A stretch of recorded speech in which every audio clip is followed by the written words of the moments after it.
After a long time ಇವತ್ತು ನಾನೊಂದು ಮದುವೆ ಅಟೆಂಡ್ ಮಾಡಿದೆ.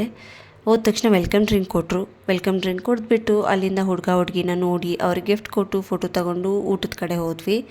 ಇಲ್ಲಿ ಏನಾಯಿತು ಅಂದರೆ ಇಂಟ್ರೆಸ್ಟಿಂಗ್ ಪಾರ್ಟ್ ಇಲ್ಲೇ ಇದೆ.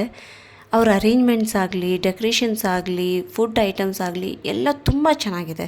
ಅವ್ರು ಎಷ್ಟು ಖುಷಿಯಾಗಿದ್ದಾರೆ ಅನ್ನೋದು ಇದರಲ್ಲೇ ಗೊತ್ತಾಗುತ್ತೆ. ಆದರೆ ಇಲ್ಲೊಂದು ಸ್ಯಾಡ್ ಮ್ಯಾಟರ್ ಏನು ಅಂದರೆ ಅವ್ರು ಮಾಡಿರೋಂಥ ವೆರೈಟೀಸ್ ಎಷ್ಟು ಇದೆ ಅಂದರೆ ಒಬ್ಬರ ಕೈಯಲ್ಲಿ ಅಷ್ಟು ತಿನ್ನೋದಕ್ಕೆ ಆಗತ್ತಾ ಅನ್ನೋದೇ ಒಂದು ಚಾಲೆಂಜು. ಅದರಲ್ಲಿ ಉಳಿದೋದ್ರೆ ಅದನ್ನು ಬೇಕಾದರೆ ಬೇರೆ ಯಾರಿಗಾದರೂ ಕೊಡ್ಬೋದು, ಅನಾಥಾಶ್ರಮಕ್ಕೆ ಆ ಥರ ಕೊಡ್ಬೋದು. ಬಿಟ್ಟರೆ ಎಲ್ಲರೂ ಎಲೆಗಳಲ್ಲೇ ಊಟನ ಬಿಡ್ತಿದ್ದಾರೆ. ಈವನ್ ನನ್ನ ಕೈಯಲ್ಲಿ ಕೂಡ ಅಷ್ಟು ಊಟ ಮಾಡೋದಕ್ಕೆ ಆಗಲಿಲ್ಲ. 1 or 2 ಐಟಮ್ಸ್ ಟೇಸ್ಟ್ ಮಾಡ್ಬೋದು ಅಷ್ಟೇ. ಅದಲ್ಲದೆ ಮತ್ತು ಆಚೆ ಕೂಡ ತುಂಬ ಅರೇಂಜ್ಮೆಂಟ್ಸ್ ಮಾಡಿದರು. ಸ್ನ್ಯಾಕ್ಸ್ ಅಂತ, ಪಾಪ್ಕಾರ್ನ್ ಅಂತ, ಪಾನಿಪುರಿ ಈ ಥರ ತುಂಬ ಐಟಮ್ಸ್ ಮಾಡಿದರು.